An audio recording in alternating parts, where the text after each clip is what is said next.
Folks, hello and welcome to Tavern Chat.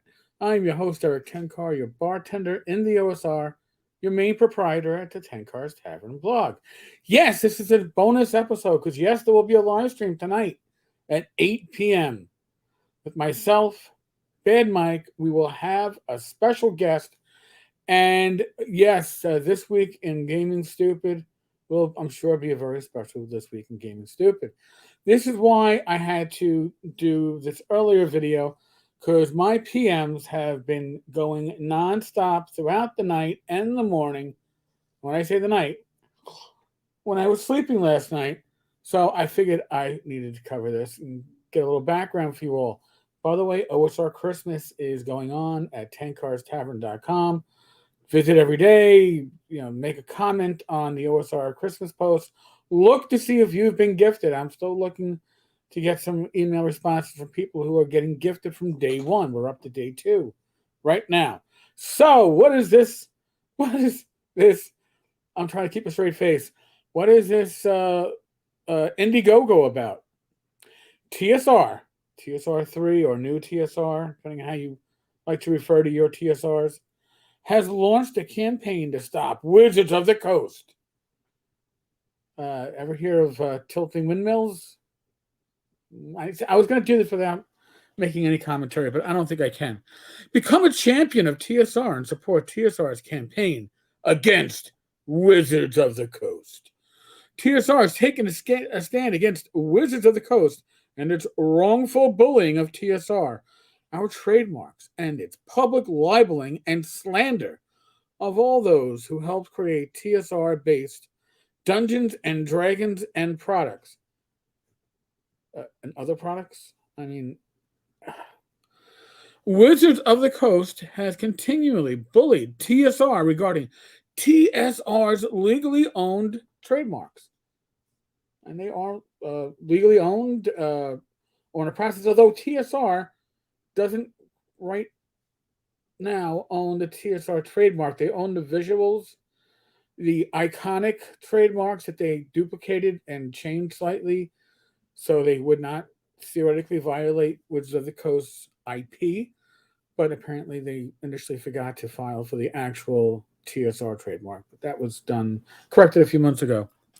Doesn't mean they have it yet. It means they filed for it. In any case, the Wizards of the Coast has refused to answer all of TSR's repeated requests that they show any proof of their claims.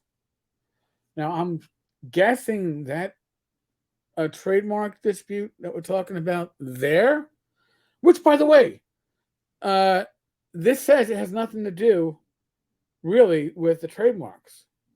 It has everything to do with the libel. But in any case, Wizards of the Coast has the vast resources behind them. I'm sorry, I don't mean to be like the English professor grading somebody's paper, but when you're asking for $50,000, oh yeah, by the way, did I mention that? They are asking for, look in the upper right-hand corner, they are asking for $50,000. They're running a campaign for 60 days. This is a flexible Indiegogo campaign, which means, literally, you pay as you go, you back, you buy, you bought it, you own it. No give backs, no refunds. Nobody can come in here and be a dick and say, hey, I pledged $5,000 and on the last day go dick and pull it away. You can't do that. This is flexible, which really means pay as you go. So even if they don't hit 50,000, if all they hit is 5,000, if all they hit is 1,000, if all they get is the 675 that is currently raised, that is what it is. They get their share less payment processing. And Indiegogo's cut. So, if you are looking to troll TSR, don't, because the joke will be on you. So, what do we have here? So, what you get is you're getting memberships to the Dungeon Hobby Shop with your purchase or your support. Your support is your purchase. Your purchase helps us say no more to their bullying and creating division in our community. Your name will be recorded in the Hall of Champions and will be displayed at TSR headquarters. So, Worley, what are we looking at here? TSR is suing Wizards of the Coast for trademark declaratory judgment of ownership. TSR will also pursue in the near future having Wizards of the Coast remove the legacy content disclaimer placed on TSR-based Dungeons & Dragons and other products, and retractions of any other libel and slander, which alleges that racism and other heinous beliefs are incorporated in those products. By the way, I have been a vocal opponent to these disclaimers as they were put in. Especially the initial disclaimer that was written by somebody who looked like they were half intox on a holiday weekend, or the intern, or both. But the disclaimer attempts to make a statement of fact argument and therefore paints all of the writers, editors, artists, and consumers of those products as supporting those alleged prejudices, stereotypes, and bigotry wrongfully claimed to be part of those products. The statement by Wizards of the Coast opens the possibility for the producers and players of these legacy products to face ridicule and face the labeling as bigots, racists, misogynists, and worse, I'm sorry, just the bad grammar and worse, cyber and physical attacks. Now that's a reference, I believe, to Wizard Tower Games and their threat, right? The anonymous threat by the I'm not going to say the word that I used last time because it will totally demonetize this video, but it rhymes with bunting, right? Like if you bunt a ball, it rhymes with that. That's how I refer to the individual that wrote this initial anonymous email. After the deluge, when the battles are all said and done, because this is what you're doing, right? You're fighting a battle. Any leftover funds from this cause will be donated to the Gygax Memorial Fund at Lake Geneva. Interesting that the Gygax Memorial Fund just, I guess, got resurrected, right? It was reborn from the ashes. It was laying at the side of the street, abandoned, and now somebody has taken it under their wings, right? We're seeing a new website for the Gygax Memorial Fund, a new funding, a new fundraising. Now, what happens if monies get raised for this, right? And the judge says, yeah, okay, thank you for the laughter. I really appreciate it. You have no standing, and goodbye. Because I'm really trying to figure out, what are they fighting for? They're saying that they're fighting for their trademarks, which were former Wizards of the Coast trademarks, mind you. They never belonged to this entity of TSR until TSR / Justin Lanasa. I'm got to be careful what I say. If I say cyber squatted, had a whole different tone. I know people have been using that, but I think sniping, but they've been abandoned. All right, so he came in and took over abandoned properties of Wizards of the Coast. Wizards of the Coast, though, sure, you can grab Star Frontiers as a trademark, right? But it doesn't give you the IP that goes along with it. So this lawsuit I get issues with, because I don't really quite understand it. Now, before people go, well, Justin's been known to be full of shit in the past. No, it's filed. And I will show you proof. TSR LLC versus Wizards of the Coast. There's a case number. Now, I don't have a subscription to, was it Packer or Pacer, PACER, to get the details of this.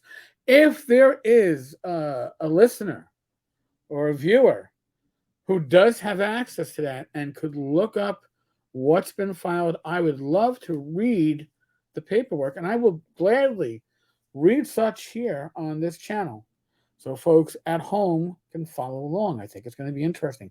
I'd love to see the actual legal arguments made, not the arguments that are being made on the Indiegogo page that are there to appeal to the old school gamer that's upset about these legacy statements, which that includes me. I think those statements were fucking bullshit. But I also have to admit that Wizards of the Coast owns the IP, and they can do what they want with their IP. So therefore, I don't see where this is going to go. But maybe there's a better argument being made in the actual filing.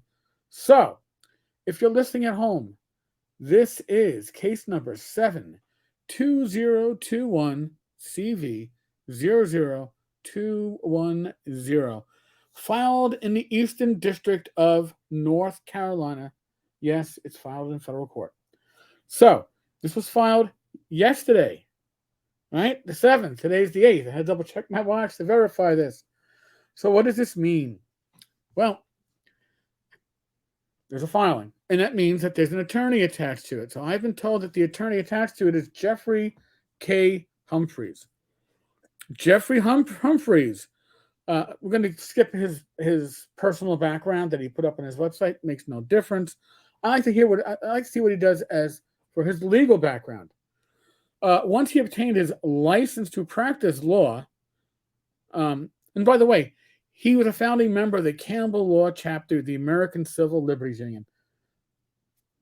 I find that ironic, but let's just move on from there. Once he obtained his license to practice law, Justin began working at an insurance defense law firm in Wilmington, North Carolina. For the first 6 years of his legal career, Justin represented insurance companies, cities, and towns before the state and federal courts of North Carolina and South Carolina.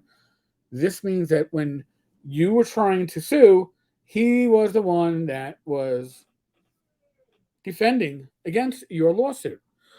While the insurance practice was successful and challenging, Justin decided to join fellow Campbell law classmate Mark S. King's law firm in Wilmington to focus on a more rewarding practice of helping people fight the insurance companies and helping businesses grow to reach their full potential.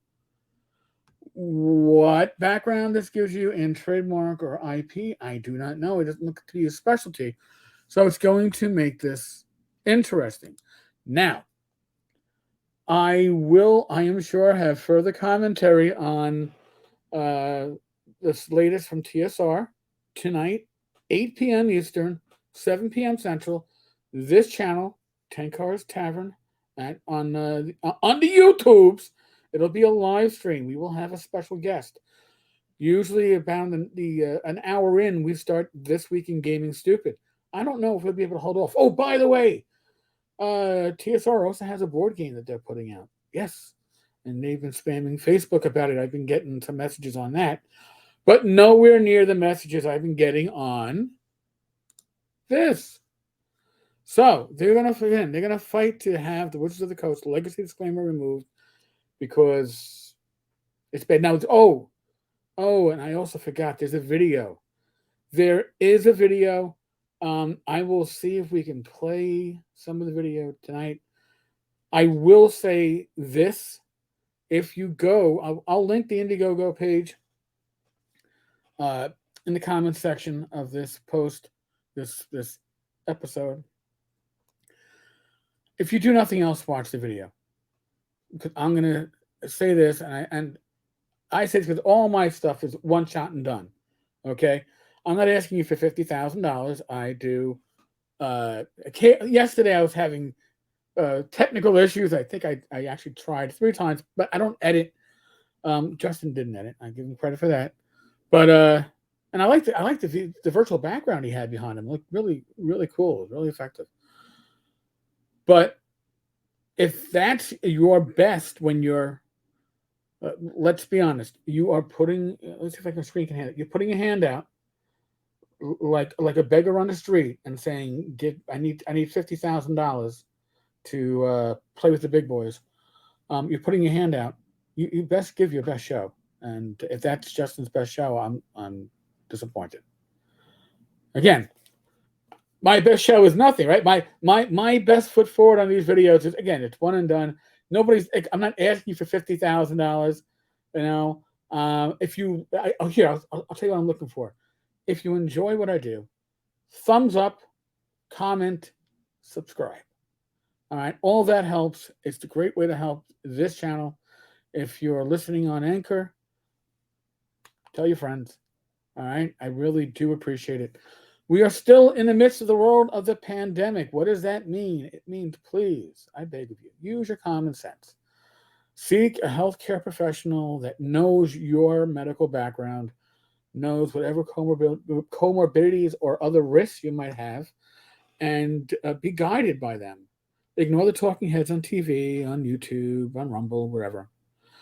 Be safe, be well, God bless, roll those dice, and again, live stream tonight, 8 p.m. Eastern, OSR Christmas over at 10carstavern.com. And hey, should I be worried? I mean, Justin threatened me with legal action, God, like a year ago. Maybe he's going to do a fundraiser for that. Oh, I don't know. Oh, jeez. Makes me very scared. All right, folks. On that note, laters.